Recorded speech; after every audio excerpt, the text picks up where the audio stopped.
सरकारी कर्मचारियों को सरकार की तरफ से एक ऑर्डर दिया गया है जिस बहुत बहुत शुक्रिया आप सभी का ज्वाइन करने के लिए। जितने भी आप जम्मू एंड कश्मीर में अलग अलग डिपार्टमेंट्स में काम कर रहे गवर्नमेंट एम्प्लॉयज़ यानी कि सरकारी मुलाजमीन, जितने भी आप इस वीडियो को देख रही हो, आप सभी के लिए जो एक इंपॉर्टेंट इन्फॉर्मेशन सामने निकल कर आ चुकी है। ये खबर जानना आपको बेहद ज़रूरी है, इसलिए वीडियो को एंड तक जरूर देखेगा। आप सभी के लिए जो एक ऑर्डर आउट किया गया है, ये ऑर्डर जो है यहाँ पर आप सभी के लिए जो है यहाँ पर आज ही आउट किया गया है। इस ऑर्डर में क्या कुछ जो आप सभी के लिए सामने निकल कर आया है जान लीजिएगा आगे इस रिपोर्ट में। लेकिन ये सब जानने से पहले आपसे मेरी एक छोटी सी रिक्वेस्ट है, अगर आप चैनल पर पहली बार आए हो तो चैनल को भी आप जरूर सब्सक्राइब कर देना, ताकि आपके रिगार्डिंग कोई भी अपडेट सामने निकल कर आती है सबसे पहले जो आपको हमारे इस यूट्यूब चैनल पर अपडेट टाइम टाइम प्रोवाइड कर दिया जाता है। तो चैनल को सब्सक्राइब करना ना भूले। अगर आप हमारे इस यूट्यूब चैनल को सब्सक्राइब नहीं करते हो तो हमारा कोई भी अपडेट आप तक नहीं पहुंचता है, इसलिए जो है जरूर से चैनल को सब्सक्राइब कीजिए। चलिए पहले आप एक नज़र इस अपडेट पर डालें क्या कुछ जो आप सभी के लिए सामने निकल कर आया है, फिर जो हम आगे बात करेंगे।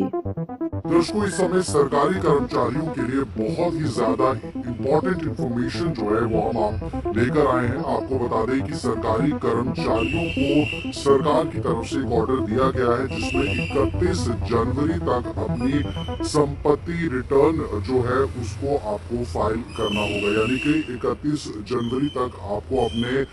संपत्ति रिटर्न का जो फॉर्म है उसको फिल करना होगा। अगर ऐसा नहीं किया गया तो उन पर उचित कार्रवाई जो है वो हो सकती है। आपको बता दें कि जम्मू कश्मीर सरकार की जो कर्मचारी हैं जो सरकारी सेवाओं में है उनके लिए ऑनलाइन चल अचल संपत्ति रिटर्न भरने के लिए पोर्टल 1 जनवरी से काम करने जो है वो लगेगा और उसके बाद 31 जनवरी तक का ये समय दिया है। 31 जनवरी के बाद पोर्टल जो है वो काम नहीं करेगा, तो इसीलिए जो यहाँ पर संपत्ति रिटर्न है उसकी सही डेट जो है वो 31 जनवरी तक दी गई है और ये पोर्टल भी 1 जनवरी से 31 जनवरी तक खुला रहेगा। आपको बता दें यहाँ पर साफ तौर पर लिखा गया है कि इस संबंध में सरकार ने आदेश भी जारी कर प्रदेश में भारतीय प्रशासनिक सेवा के अधिकारियों और सरकारी कर्मचारियों को आदेश को तुरंत उसकी पालना करने के लिए, यानी कि आदेश पर तुरंत जो है वो काम करने को कहा है और साथ ही चेतावनी भी दी है कि समय में रिटर्न नहीं भरने की स्थिति में उन पर जो है उचित कार्रवाई होगी। उनके खिलाफ भ्रष्टाचार निरोधक अधिनियम के तहत जो कार्रवाई है वो की जाएगी। यानी कि भ्रष्टाचार यहाँ पर उन पर उसके मामले जो है वो दर्ज हो सकते हैं। इसी के साथ विजिलेंस विभाग की ओर से क्लियरेंस रिपोर्ट भी नहीं मिलेगी। तो यानी कि अगर आप 31 जनवरी तक अपना रिटर्न जो है उसे नहीं भरते हैं, ऑनलाइन ये जो पोर्टल 1 महीने के लिए तकरीबन खुलेगा, अगर आप इस पर अपना जो संपत्ति रिटर्न है उसे फिल नहीं करते हैं तो आप पर उचित कार्रवाई होगी भ्रष्टाचार अधिनियम के तहत और उसी के साथ साथ आप पर जो है क्लियरेंस भी आपको नहीं मिलेगा। यहाँ पर जो साफ तौर पर लिखा गया है कि सरकार ने भी स्पष्ट इस बात को कह दिया है कि